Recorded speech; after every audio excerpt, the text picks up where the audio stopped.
Hey everybody, thanks so much for joining us right here on The Right View. Ladies' tea and dudes' dirt. That's what I'm calling this episode, because tonight we're joined by two that we love to have on here. Politics editor for Breitbart, Emma Jo Morris, as well as editor-in-chief of Breitbart and author of the incredible new book, Breaking Biden, Alex Marlow. Welcome back, gang. Getting the gang back together. I love it. Here we are. And you know what? It's been interesting the past several weeks to kind of see the Democrats flip-flopping, not sure where they are, where they stand, who they're supporting, how they should operate, what they should do. And I think it's been very interesting, especially, Emma Jo, for Jewish Americans, because I think a lot of Jewish Americans consider themselves liberal. They vote for Democrats oftentimes. And I actually read something that you wrote for Breitbart, and I'm just going to read the beginning of it for folks, and I want to get you to comment on it because it was so spot on. You say, a deluge of stories and columns have been published throughout the Western media with the same refrain over the past week: indifference among those on the left after the barbaric attack by Hamas on Israeli citizens has liberal Jews taking a second look at their political alliances. Do you think people are starting to get it now who perhaps hadn't gotten it before, Emma Jo? Yes, definitely. So I wrote that column to say that I'm seeing that in my life, and you don't write a column about your anecdotal experience, but not only am I seeing that in my life, now I'm going to legacy media, and no matter where, like the biggest papers in legacy media, the Times of London, the New York Times. Yeah. You're going to these places and they're all publishing these stories about what I'm seeing, which is liberal, secular Jews who are like looking at the left and in shock and disgust after the attacks in Israel. And the issue that the left has, which is what I wrote about, is they have this really limited, myopic, binary view of the way that they interpret the world and politics. And it's just oppressor versus oppressed. It's like this Marxist model that they overlay onto anything ever all the time. And you have to have just really simple, one group that is oppressing another group, and then you take the side of the group that's being oppressed. And so in this circumstance, the left is looking at the Israeli-Gaza war, and they see Gaza is a disgusting hellhole to live in, and they see Israel as a thriving, fun, prosperous democracy. And they have decided, okay, well, if I'm looking at it through this lens, that means Israel is necessarily thriving at the expense of Palestinians. And therefore, this is all the attacks are justified. They're colonizers. We have to overthrow the Israeli government. We have to get them to surrender for the liberation of Palestinians. And Jews are listening to this after having just seen, every Jew is connected to Israel, and most Jews have family there. So they're watching their friends and family and their spiritual homeland in some ways being ravaged, women being raped and kidnapped, Holocaust survivors being taken hostage, babies being slaughtered, children being burned alive. And they're watching the people, the Black Lives Matter people who they all marched with, the Women's March people who they all marched with, the trans people who they all supported, all saying this was justified. And it's creating a reckoning for Jews who were always, they're generous, they're happy people. They want everybody to feel that way. Their kind of vibe lends itself to the left, but now they're realizing this isn't the left that they were part of when they were championing civil rights. This is not the same thing. And I think you're right. I've seen it in my own life with my own friends who are Jewish, who I know never voted for my father-in-law and have been, Democrats their entire life, their entire, family and everything else forever. That's who they are. And look, I'm good. I can still be friends with people who have different political leanings than I do. But it's been very interesting to see them start to recognize this. And it's crazy, Alex. It's crazy to me because my father-in-law is one of these people who, you couldn't have had a better supporter of Israel than when Donald Trump was president of the United States. He did what every president before him promised to do, moving the American embassy from Tel Aviv to Jerusalem. None of them, of course, did it. It took him to do it, recognizing the Golan Heights on behalf of Israel. And And he was such a strong supporter that I think anyone who even considered possibly messing with Israel at that time was like, absolutely not. We're not even going to try it now, not while Donald Trump is president. But he has always been this person who's very confused by kind of the typical liberal Jewish person here in America, because he's like, I don't understand. How is it that you don't see it? Yeah. He's voiced that before. And now I really do feel like something has changed. The question really becomes, will this parlay into the 2024 election? Like, will these people recognize it up to that point, and will it change the way they ultimately vote? What do you make of everything that's gone on as it relates to this? Yeah, I'm not as rosy as Em on this one. I feel like there's been not enough improvement in terms of people understanding what's really going on here, in terms of the pervasive nature of Jew hatred. I'm a creature of the internet. I'm extremely online, you might say. And the Jew hatred that's pervasive on the web shows you that anti-Semitism is alive and well. And contrary to what people say, it's not really coming from the far right in America. I mean, it's there, certainly. But I'm not saying that is where the movement is taking place. The secular left is a huge part of it. The Arab world is a part of it. But most importantly for this conversation is the enablers of those people. And one of the top enablers is Joe Biden. And he's the guy who wanted to revive the Iran nuclear deal. He's funded the funders of terrorism. He is fake experts at the Pentagon who are compromised by Iran. There's been some huge reporting on that's come out. His Afghanistan withdrawal left terrorists all these weapons that they could either use or sell. He has snubbed our allies in Israel, Saudi Arabia. The list goes on. Even his ambassador that he's appointed to the UN, Jack Lew, who is a supporter of the Iran deal. I think he's Jewish himself, but he's still a supporter of the horrific Iran deal. So this is all deeply, deeply political. And people in the American left and people who want to say, oh, it's not political, I'm supportive of Israel, even though I voted for Joe Biden, he's been a disaster. That is unacceptable. And we need to very politely vocalize to those people in our lives that this is a highly political issue. If Donald Trump was president, none of this would be happening. And we have the opportunity, hopefully, to make him president again and to remove ourselves from this hellacious Joe Biden foreign policy. Yeah, I think you're right. I think education is key here for people. And you kind of look around, and I think this is what some of these people that, at least in my life, I know have kind of been like, oh my God, what's going on? These are the things they're seeing. You have professors at some of the top universities in the country, Columbia, Cornell, Yale, all spewing anti-Semitism. I mean, the Columbia professor called what happened in Israel a stunning victory. Cornell, he said he was exhilarated by Hamas. Yale, settlers are not civilians. These are the kind of things that are being championed and vocalized on our college campuses around the country. Those are obviously a few examples that we know of, but you look around and I mean, gosh, there's video after video out there. I saw one this morning of these Jewish students who were like locked in a library and they're protesters outside Emma Joe screaming like anti-Semitic things at them.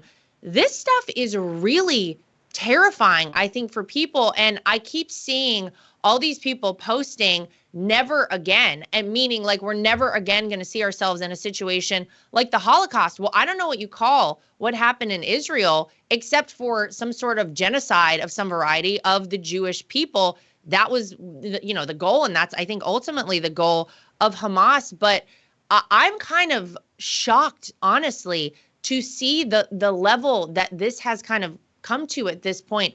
I never thought we would see something like this happen. And yet here you have college professors talking openly about it, posting openly about it on social media. You see it obviously at the level of our universities. I saw the entirety of Grand Central Station was taken up by some pro-Palestinian Hamas supporting group championing, everything that they're doing. I'm utterly shocked to see what has happened and how open people have been about it here in America. Well, I'm not that shocked because I was in university like about 10 years ago. And when I was there, my classmates were genocidal then too. Jews were not, the it girl then of the channeling of their feelings, but yeah, like these people are straight up communists, and they tell you that. They tell you that, these students and these professors tell you that they are communists. And communism, it's not like theoretically communists. Like, they burn buildings to the ground when they have conservative speakers on campus. They will create race segregated spaces that they've created, like a little kind of paramilitary to protect. Like, these are not like jokey kind of like ironic communists, they're actual communists. And so today we're talking about Israel, but I mean, I visited a friend who went to Wesleyan University some years ago, like maybe 8 years ago, and I was wearing an IDF t-shirt, like just like a throw around t-shirt, and she told me I had to change before I come to her dorm because I was going to, repulse her dorm mates, and I didn't even think anything of it at the time because my school actually wasn't as bad as Wesleyan. But yeah, like, this has been the sentiment on American campuses for a long time. The issue now is that you have these mealy-mouthed and frankly despicable college administrators at these schools, these elite schools. Like, Cornell had an incident yesterday, which we covered on Breitbart, where I think the buried lead was like, the story was not what happened, but how it was responded to by admins. So you had someone posting, or multiple people posting on a student board at Cornell, that they were going to shoot pig Jews at the Hillel House and at the kosher cafeteria. Pig Jews. They were going to stab and shoot pig Jews. That's what they posted on this forum, okay? And what does Cornell do? They release an alert to students saying, it was so crazy. It was something to the effect of, a religious group is being targeted, and the location of the threat is due to the bias of the person making the threat, and be aware, and we're dealing with it. Wow. Maybe tell the Jewish students where the threat is. So this is what the response is, and that to me, it just blows my mind. It blows my mind. You have somebody threatening to murder Jews on campus, and you're not telling them that threat is happening because you're worried about, offending the jihadi that you seem to have in your student body. Well, that's exactly right. I think everybody has walked on eggshells for so long, and no one wants to offend anyone. Well, if you have a group of people calling for violence against literally anyone, I don't care who it is, you better take action and you better speak up against it. And I don't care if I hurt your feelings by saying it, because that's crazy and that's dangerous. And, Alex, it's kind of shocking to me. We go back to, I feel like, the same guy every single time. Anytime there's anything Black Lives Matter protest, 2020 election, nefarious kind of things going on. Here we are back again at George Soros. And people on the left love to be like, oh, the conservatives go after George Soros for no good reason. I don't think so. It turns out he funneled more than $15 million to groups who have been cheering on the Hamas attacks. There was one group, Adala Justice Project, who on the day of the attack, October 7th, posted a photo on Instagram of a bulldozer tearing down Israel's border fence. That same group sponsored a rally in Bryant Park to spew anti-Semitic thoughts and chants and that sort of thing. George Soros, I mean, this guy is hell-bent on, I guess, destroying not just America, but the entire world. That one didn't shock me at all, but gosh, it is frustrating because every time you see, the pallets of bricks that were laid out for the BLM protesters to throw into small businesses and destroy them, burn down police precincts, those sort of things, George Soros seems to have his fingers on it, Alex, almost every single time. Yeah, this is something that we've known for a very long time, that basically every anti-Israel, anti-Jewish entity that you could fudge as having any legitimacy in the world, Soros gives him a check. And he really is part of a long history of people who are either culturally Jewish or born to Jews who have done huge damage to Jews. My friend Dennis Prager talks about this quite a bit. Noam Chomsky, Leon Trotsky, Karl Marx had Jewish rabbi parents. So there is a long history of people who have Jewish ancestry who have behaved in a way that is very detrimental to the Jews. And for some reason, that does insulate them. It's harder to criticize Soros because you're actually calling anti-Semite because maybe he's somewhat culturally Jewish and ethnically Jewish. But in terms of practice, I have no evidence he's some sort of deep, devout Jew at all. And all of his policies have been to fund entities that are hostile to the one Jewish state, and that's Israel. And this is, again, you have to be delicate when you talk about it, even though he supports Palestinian nationalism. What does that mean right now? I mean, that's Hamas right now, isn't it? I mean, is there a point that you can make to refute that? There was a quote from many years ago from the editor of the New Republic, a guy named Martin Peretz, who said that Soros is ostentatiously indifferent to his own Jewishness. He is not a believer. He has no Jewish communal ties. He certainly isn't a Zionist. He told us, the New Yorker, that I don't deny the Jews their right to a national existence, but I don't want to be a part of it. Now, this is, I can't speak for Soros. He's this shadowy guy. He's a puppeteer, all that stuff. But I will tell you that he is a force for ill, and we have to tread lightly because he's funded so many fact-checking entities. He's funded so many entities of the institutional left that aside from programs like this, you can't speak openly about who he is. Yeah, and that's crazy. And I mean, another thing that I think is really scary.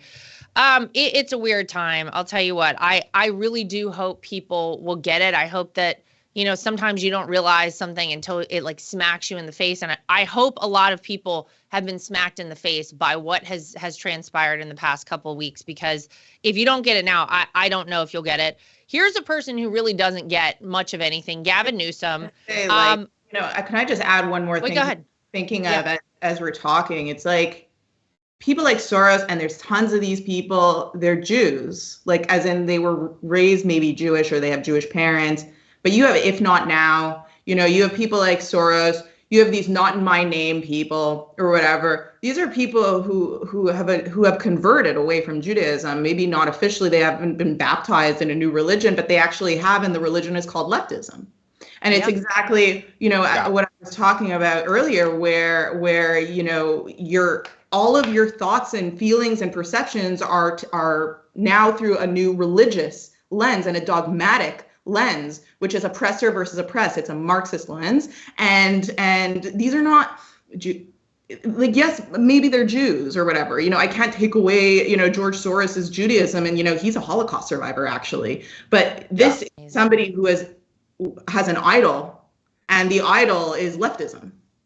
Yep. And let's look at the destruction that it causes literally everywhere. It's amazing. There's a girl, Annabella Rockwell, who I actually have an interview coming up with her soon on this show. She's a very interesting person. She was kind of just an average American, went to a liberal university and fully got indoctrinated, and talked very openly about the fact that her parents, in order to kind of bring her back to some sort of reality, had to study through people who deprogram cult members in order to kind of get her to recognize what had happened to her. And the way she talks about exactly what it was, Em and Joe, it's almost exactly what you just said. It is like a religion. It is like that they live and breathe for this sort of, it's cult-like behavior. Whenever you look at some of these folks on the left, you can't tell me that any person who is out there chanting for all of the death and destruction and the horrific atrocities that have happened to Jewish people in Israel, you think that you're right? You can't look in the mirror and be like, oh my God, this is crazy. What am I doing? They don't know any better. They're on TikTok. They're getting their information that way. And they're being told, if you are a good person and if you care, you will champion, Palestine, and you'll be out there chanting with us against Israel. It is amazing, but it is very cult-like. And God, it's why, thank God, my kids are not old enough yet to go to college, because that kind of thing, I don't know. I don't know what I would do if my kids were about to go off to college right now. It is really. Lara, can I offer something positive with this? Yeah. It does provide a lot of clarity for people who have. I think your kids are probably around my kids' age, maybe a little bit older, but it does remind you that you can't send them to places. You can't spend $60,000, $70,000 a year sending them away from home, so they can learn that it's exhilarating to watch babies get incinerated by terrorists. It's like, you're not going to, I mean, you'd have to be a complete idiot to do that, especially in the modern era where it's in the vast majority of fields, not every field, but the vast majority of fields, you're better off with the extra 4 years of work experience than 4 years getting drunk on a college campus. So if all of this undermines the university, there will be a big silver lining to some of this. I mean, by the way, I hope so. I mean, I hope it's like, the COVID kind of showed us what was going on in general education in our country, because parents were like, oh my God, I didn't know my kids were learning this stuff. Maybe it'll force the universities to change course, because we can't continue on like this. Do you want to talk quickly about Gavin Newsom? He said for a long time, Emma Jo, that he's not running for president. Okay, he went over and met with Xi Jinping in China. Obviously couldn't handle playing basketball with some little kids, kind of threw some of them to the ground. I don't really know what all that was about. But it was interesting because when he went over to China, he got very cozy with the idea that California and China, he says, will have a long-term, stable, and strong partnership. He drove around in a Chinese-made hybrid car. He said he wants 2 of them. And the crux of what he said his goals were over there was about climate change. I'm just going to remind Gavin Newsom that China is one of the leading polluters in the world. It's China and India. And so if somehow he believes that they're going to get on board with some sort of a green initiative, I mean, he's kidding himself. It's amazing that he hasn't really said anything else about whether or not he's going to run. He said he's not running. I don't know. I don't see a trip over to China as the governor of a state. I think it's been 4 years or so since any governor has gone over to China. Why? What was this trip about? What was the goal there, do you think? Well, I think there's a couple of things. I mean, obviously he's running for president. Who knows when? I hear theories that he's gonna somehow replace Joe Biden on the ticket this time. I don't think. I think that's a little far-fetched, but I definitely think he's gearing up for it in the next one. But here's the thing: is he is Mr. Climate Guru. I don't know if you've been told, but he's actually solved all of California's problems. So he's moving on to the world's problems he now has the answers to. And the key, the lock for his global solutions to global problems is obviously China. Why? Because they make electric cars, and they make all of these batteries that power all of these stupid green initiatives. And the thing that's really convenient for the left is that they will never, ever, ever cover the absolute ecological abuse of China. And how absolutely disgusting they are to the environment, and how disgusting the air is there, and how they are the manufacturing hub, obviously, of the world at any ecological expense. They have zero regulation surrounding that. They have zero sensitivity to that.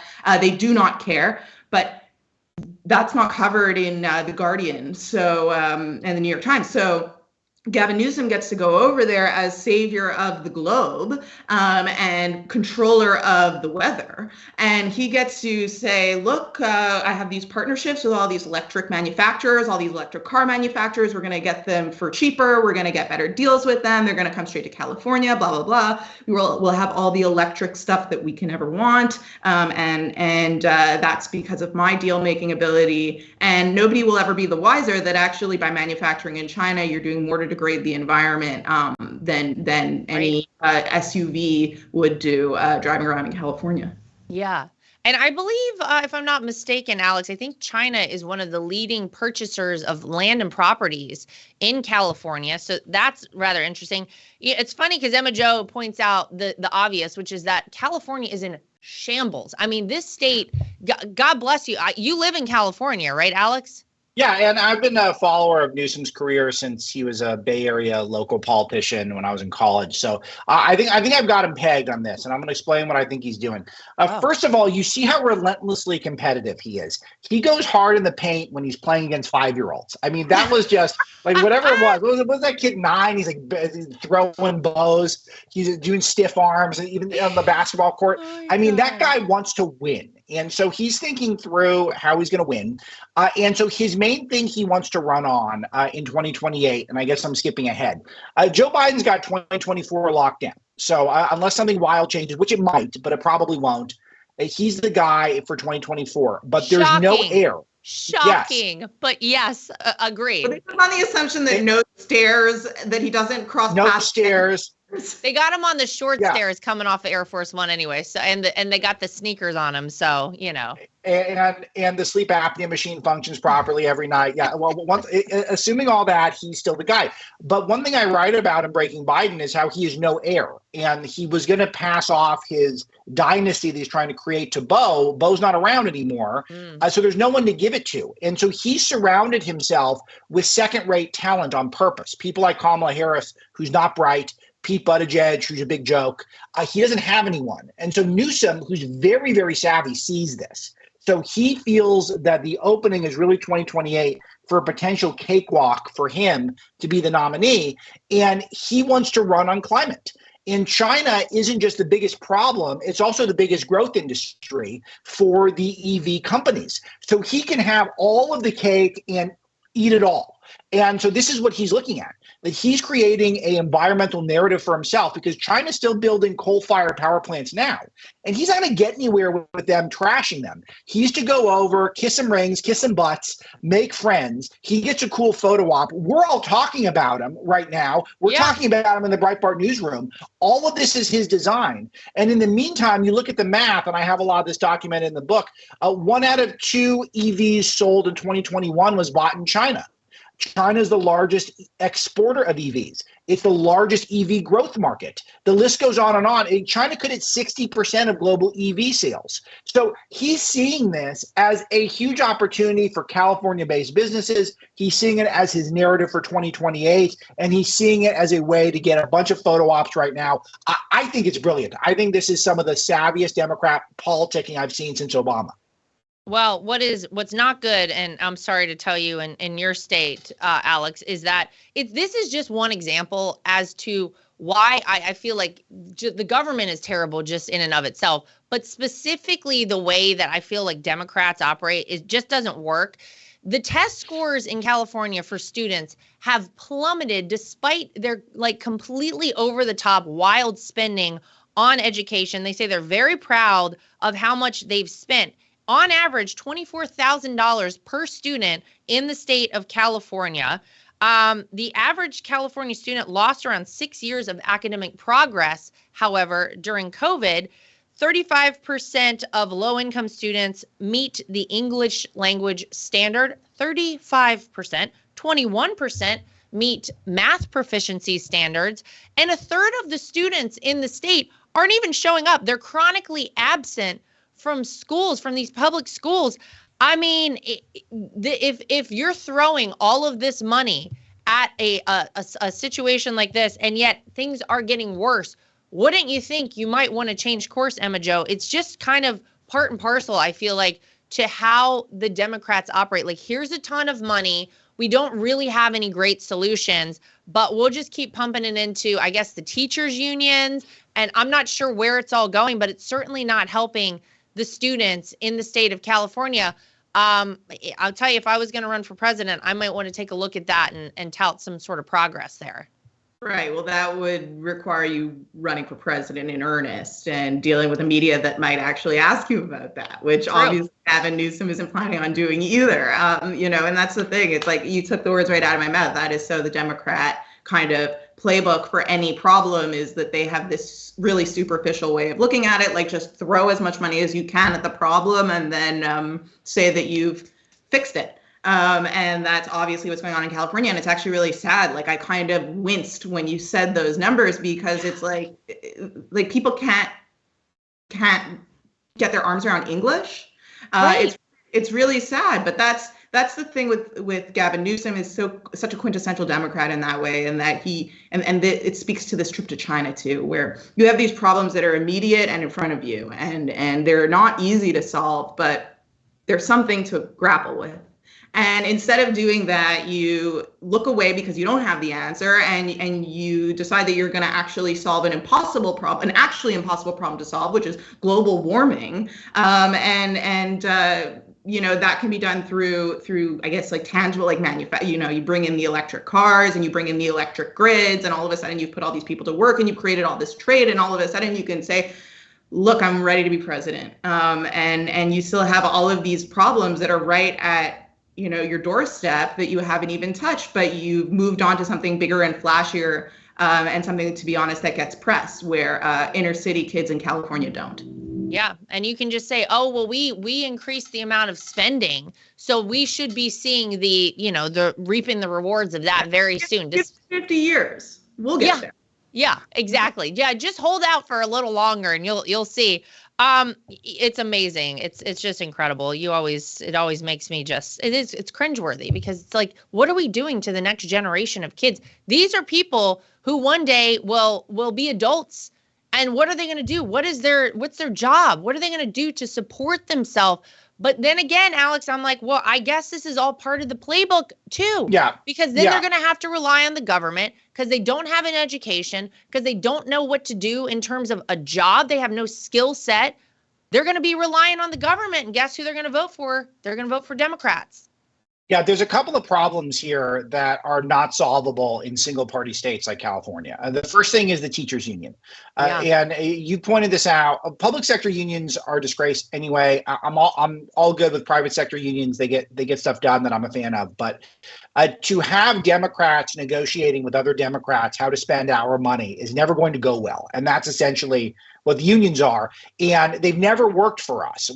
We underachieve in terms of considering how much we innovate in basically every sector imaginable relative to the rest of the world, and we still have terrible primary schools and secondary schools. This is why. It's because of this stuff, and we've accepted it. And we've accepted it because these people make up a huge donor base and a huge voter base for the backbone of the Democrat Party. And one thing smart Democrats know is you don't cross your base. They've been very good about this, and it's worked for them. So our kids suffer from it, but the elected leaders, the Gavin Newsoms, he'll never get hurt so long as he doesn't cross the unions. If he crosses the unions, that's riskier for him than actually helping out children. As depressing as that is, that is the truth. And we can talk about all the other issues facing our young people, but so long as we have those teachers unions, as powerful as they are and as clueless as they are, we're going to continue to get stuff like teachers get paid the same for COVID lockdowns, which are actually hurting people,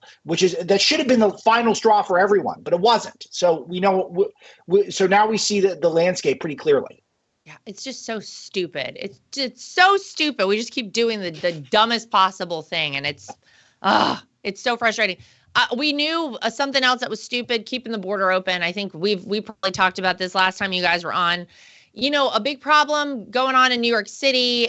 Eric Adams, the mayor of New York City, has a huge issue on his hands. They're just streets lined with, illegal immigrants who are now in New York City. 133,000 of them have come in the course of a year to New York City. They don't have anywhere to house these people. It costs the city $380 per day, Emma Jo, per illegal immigrant. That is, if you add up all the people who they have to house, $24 million a day, I think I calculated, for the illegals in New York City right now. Oh my God. So they're like, what do we do? We've got to change something here. All of a sudden, the sanctuary city stuff isn't working well in New York. So it turns out their solution is now they have a reticketing center they've set up in New York City. This gives illegal immigrants a free one-way airfare to anywhere they want to go. Somebody apparently got a ticket to Morocco the other day. I'm like, wow, maybe if you want to go somewhere, maybe head over there to the ticketing center and you could say like, hey, I'm trying to get to I don't know, Cancun this weekend and I need a ticket there. And then you just buy your ticket back. Now this is the next great thing that they're going to do in New York City. What you think? Yeah, no, 100%. It's actually genius. And I'm so glad that you bring this up because I was just going to tell Alex that I'm actually going to take 2 weeks. There you go. I have a Canadian passport. So I'm just going to go flash it, say, I don't know how I ended up here, but I'm not supposed to be here. And I get deported imminently. I need to go to Fiji now. And, and I'm off. So I hope that'll be approved. But they don't have any poutine in Fiji. Like they don't have. Poutine is good. Yeah. It's a little different. There's no way you're eating that in a bathing suit, though. It's a little heavy. It's a little heavy for the bathing suit. That's true. Yeah. I've been here long enough that I can actually wear a bathing suit again. No poutine for me. But it's kind of amazing. New York is in this really horrible position, and I've covered this at Breitbart. I actually drove up to where they started to I don't even know what to call this, where they started to ship the migrants, which was upstate at first. And I drove like 4 hours away from the city, and I went to a town hall meeting of angry townspeople wondering what thousands of Venezuelans were doing in their local motel. And that was bad. That was really bad. And they were going to Kathy Hochul and up in arms to Kathy Hochul about what New York City is doing and how Mayor Adams all of a sudden became the governor of New York with the ability to place people in towns from New York City who were not invited and never approved. And, these are towns of, a couple thousand people. These are towns that keep track of where $50,000 in tax dollars go, which was something that was actually brought up at the town meeting that I thought was absolutely fascinating and brilliant, was that there was a lady who went up to the podium and asked where the $50,000 they approved for a project went and why it wasn't completed yet, which is kind of amazing. But that's what you get in a small town. Wow. Is very conscientious of how the money is spent because there isn't a lot of it and there's not a lot of people there, so they can actually see what's happening. And so that was how this started, where they started to try to relocate them to small towns like in Schenectady, New York, and whatever, and up near the Adirondacks, and those people flipped out. So now I guess the next resort is to literally just ship them to wherever, and literally wherever they say they want to go. And ultimately, this is so annoying because the problem isn't so far away. It's the exact same thing kind of that we were talking about with the Newsom thing. It's like the problem isn't so far away. Eric Adams could go to Washington, which is like a 2-hour train away, and say, close the border. I'm dying here. Mm-hmm. And he won't do that. He would rather send them to Morocco at the generous expense of me. Right. I know you're paying for that. These are very related stories because we were talking about education, and education isn't 24 grand a year for people not to learn anything in California just because the unions gobble up all the money. A lot of it is because it's very difficult to educate people who are legal aliens and people who don't speak English. And to be honest, let me caveat that for all the Soros-funded freaks who monitor broadcasts like this, take me out of context. Once people are here, once children are here, there's no better place for them than the schools. Unfortunately, that's the best case scenario, because if they're not in the schools, they're going to be somewhere worse. So I'm not saying don't educate them. I'm just saying if we have an open border and we have 30, 40 years of people coming in as much as they want, of course, once they're here, we're going to put them in the schools, and it's going to be very hard to educate those people with the general public of taxpaying citizens. The language barrier is an issue. The liaisoning with the parents is difficult. After school programs, the list goes on and on of expenses that accumulate. And that makes things very inefficient, very expensive. And again, there's no Democrats talking about this, Lara. This is only conservative media will ever talk about these things because they have no interest in solving any of it. Yeah, well, of course not. Because it feels good to say, like, hey, just keep the borders open. Let everybody in. These people want to come here. It feels great to be able to say that, but it taxes and overtaxes every possible system we have here. We get it. The thing, I look in New York City, and I lived there for almost 16 years.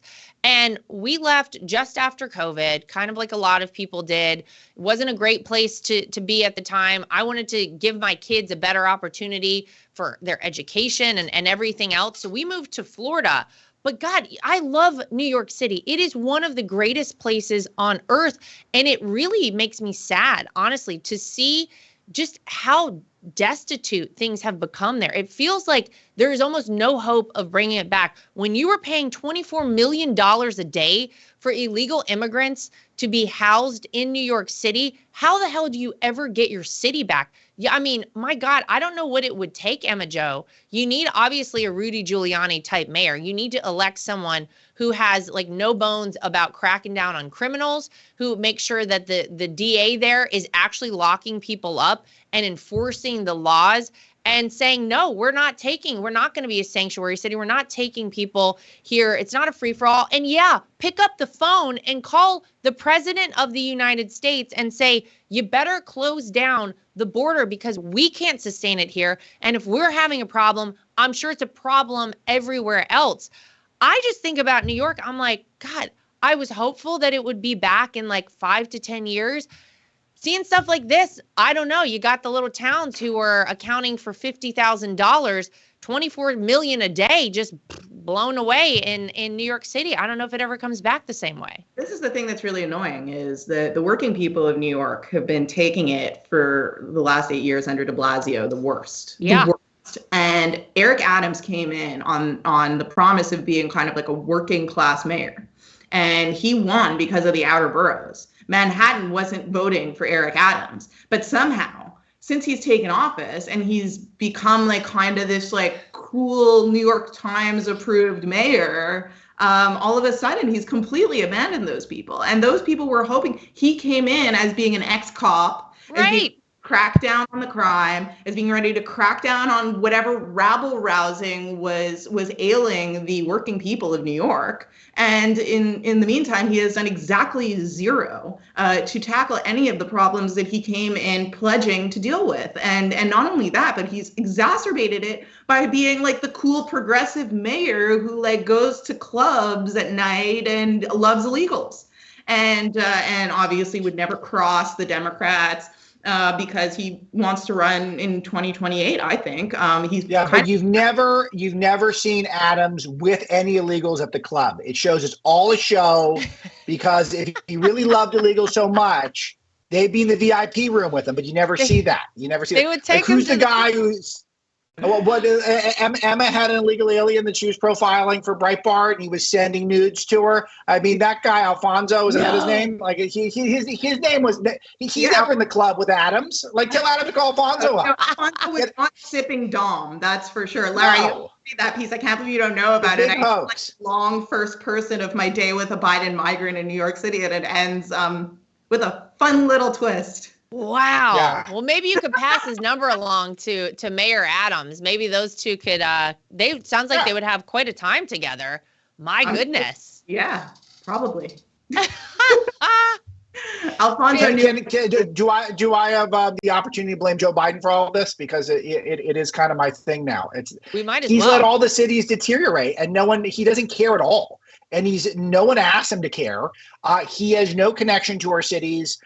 He has always been lousy on crime, and now he's afraid of it. He's afraid to talk about crime because he's afraid of being portrayed as a racist, because the big secret about Joe Biden is he's got a lot of racism in his past, from his family owning slaves to his disastrous legislation where he locked up a generation of black men for nonviolent crimes, to calling black children roaches, which he did 5 years ago. Not 50 years ago, 5 years ago, he called black children roaches. So he's too afraid to help fix our cities. So it's not just a Democrat issue, it's a Joe Biden issue. And it's time to get new leadership across the board. But the problem is people have to do it themselves. People have to get hip to this stuff and to realize there's a theme in every single one of these topics today. Democrats in charge, these problems happen. That's right. He still never went down to the southern border, did he? He did. He went for 5 minutes and he had some great photo ops. So it was pretty good. It was pretty good. Yeah. He knew how to work it for the cameras. But he didn't go to the Rio Grande Valley or wherever there's like the massive issue. He went somewhere else, if I remember right. And of course, the borders are Kamala Harris. You know what he did, which was awesome, is that he went to a place with fencing. I thought that was a troll to your father-in-law. Like, he actually went to a place. Wow. Like, most of the border's still open, and he went to a part with some wall. And I thought that was very clever. Amazing. Well, somebody I'm sure in charge, one of these smart people at the White House was in charge of that photo op. Well, here's something I'd like to blame on Joe Biden. I don't know if we can or not. I will tell you, I really do love a Cheddar Bay biscuit at Red Lobster. I haven't been to Red Lobster. It's been a minute, but I do remember how great the Cheddar Bay biscuits are. This is some real news for people out there. Just to wrap up today, if you've ever heard of these things where it's an all-you-can-eat situation, Emma Jo, I mean, we're talking like your Olive Gardens, obviously a Red Lobster type scenario. There's a girl out there, her name is Rachel, that's all we know about her, who calculated how many shrimp you'd actually have to eat at Red Lobster's all you can eat to, she says, profit off the meal. I don't know how you make a profit off of this, but okay, I guess to get... So I read some comments and they were like, the only profit will come out in the toilet, but I digress.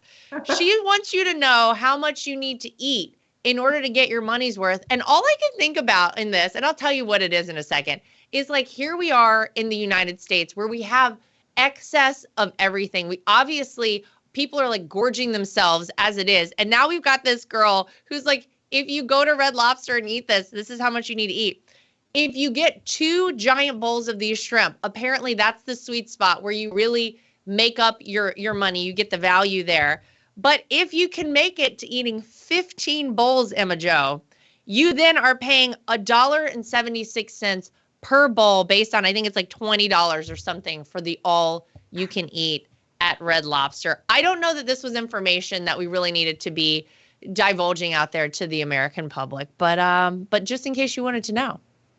Yeah, I mean, there's probably somebody who aggregated that who got good clicks out of that content. And for that, she is. No, hold on. Have you ever asked Emma if she's ever had a Cheddar Bay biscuit? Have you had one? No, so it's funny because while you were speaking, and I guess Alex was reading my mind telepathically, like I grew up in Canada as we had that like little thing about the poutine earlier. Like I grew up in Canada and I only moved here when I was like 23. So all you can eat counter. Do you have that in Canada? Is not a thing. Like I did not grow up with that. I love American culture. I always grew up admiring it. That's one thing that I still don't get. Like, why do you want to eat there and have like 35 bowls of shrimp? I don't like connect with that part of the culture. I'm still in my assimilation process on that. But it's good content. You know, we're talking about it right now. You know, I'm going to tell, there's a Red Lobster in Times Square. I used to walk past it all the time. I'm just throwing it out there. I know you live in New York. I know that it could be something very adventurous for you to do. You could go try an immersive experience. No, Emma, you're going and you can expense it to Breitbart. Oh, see? You're going. You got to do it. You got it. Okay. And can someone in the audience answer this question for me that I've wondered privately for, it feels like decades? Is it Cheddar Bay Biscuit or is it Cheddar Bay Biscuit? Is there a place called Cheddar Bay somewhere? Or what is a Bay Biscuit? I don't know what it is. And I've always wondered this. And maybe someone can give me the answer because I'm trying to figure this out. Yeah. I think a lot about Red Lobster in my spare time. So clearly, if there's a place called Cheddar Bay, I'd like to visit it. To be honest with you, because it sounds fantastic. They have great biscuits. You know what? I kind of do love that this was out there because with all the other crazy stuff going on, sometimes you need some nonsensical garbage like this that just people are like, oh, good, I can learn about Red Lobster and how many shrimp I need to like consume in order to make the profit off of it, so to speak. So I love it. Genius. I don't know why Morgan Stanley hasn't called her yet. Yeah, right. Maybe she'll get a job offer out of this. We'll see. We have about half of our population is obese now, and we're well over 2/3 are at least overweight. We should not be all you can eating anything.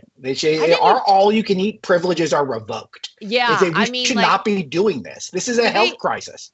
Do they supersize things still at McDonald's and stuff like that? I feel like they kind of cut back on that to kind of ease the burden of all the food that we're consuming. It's not just so much food; it's like bad food. It's just like we have very a glut high calorie of this stuff. Yeah. Yes, we have a glut of high calorie food. It is not biologically, evolutionarily, we're designed to want to eat as much as we can because we don't know when the next meal's coming. It's only recently where we've had so much food, and it's time to start having a heart-to-heart with ourselves and saying, if I'm craving the all-you-can-eat shrimp and Red Lobster, Cheddar Bay biscuits, then I've got a bad approach here. I need to change my mindset immediately. It'll not just, and if you're a liberal in the audience, it's going to make you less of a burden on the state. So you can there you go. You can do that. You can help the government by not getting so overweight with the Cheddar Bay. Do your part. You can do your part. All right. Well, Emma Jo, whenever you go and expense it to Breitbart at Red Lobster, please report back on what you got, and maybe you could ask them there if it's the Cheddar Bay Biscuits or if it's Cheddar Bay Biscuits. You can give us the info there. That'll be your next. No one knows. That's the trick. No next one's gonna Breitbart column coming out very soon. All right, Alex and Emma Jo, thank you both for joining us here at The Right View. Appreciate both of you. You guys are the best. To everybody at home, as always, thank you for joining us. Make sure you like, subscribe, share, and follow, and we'll see you back here next time for more of The Right View. Thank you.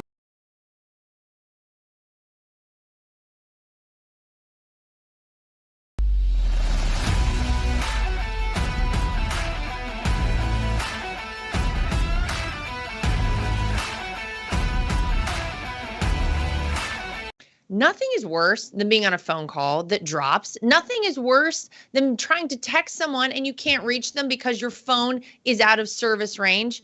And nothing is worse than supporting these major corporations and companies who don't support us. That is why I love Patriot Mobile. They are America's only Christian conservative wireless network. They use every cell tower out there available to all networks so that they have the greatest 4G and 5G coverage nationwide, and they support the causes that are important to us as conservatives. If you go today to patriotmobile.com/Lara Trump and use the promo code Trump, you will get free activation today. Again, that is patriotmobile.com/Lara Trump. The promo code is Trump for free activation so that you can get a great cell plan and feel good about doing it. So I'm like a lot of people. I love to wear an Apple Watch, but I hate how it looks. And I scoured the internet to search for the best looking Apple Watch cases I could find, and I found it. goldandcherry.com. They have absolutely beautiful watches, as you can see here. Everything is waterproof. Everything looks good with different outfits. You can get sporty, you can get fancy, but they are great quality, made out of Delaware in the United States of America. And they have been kind enough to give me a promo code that I can share with you if you want to get your hands on one of these as well. It's Lara T, L-A-R-A-T is the promo code to get yourself a discount at goldandcherry.com. And not only do they make Apple Watch cases, they also make great products for iPads and iPhones, keyboards, your desktop, everything you could possibly need. Goldandcherry.com. Use promo code LARAT so you can get yourself one of these today too. At The Right View, we're very proud of the fact that we are independent. We get to say everything that we think and everything that we feel. We have no woke companies guiding us or telling us what we can and cannot say. We are always going to shoot you straight and give you the facts as we know them. And that's why it's important to support independent outlets like The Right View. My name is Lara Trump, and I think Mike Lindell is a patriot. He is someone who loves this country, is willing to fight for this country. I love MyPillow because not only are MyPillows made in the USA by American workers, but they're great products, and they're so great that not only do I use them in my own bed at night, my children actually requested. My daughter the other day went to the closet and pulled out a MyPillow and said, "This is the pillow that I want to sleep with."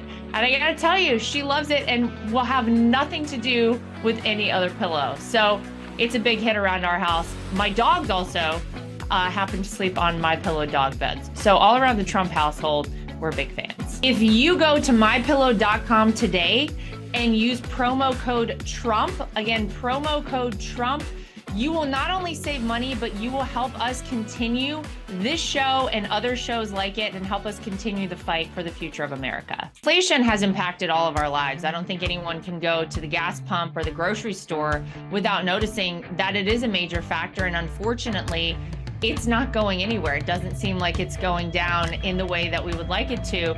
And one way to protect your money is by investing in precious metals, gold and silver. That's always been a great way to make sure that you keep your money and you keep it safe. When you go to bh-pm.com, use promo code Trump. That way, if you decide you want to invest in gold and silver, you'll save yourself a little bit of money. We live in a time that's very interesting. A lot of us out there feel like a lot of our rights are slipping away.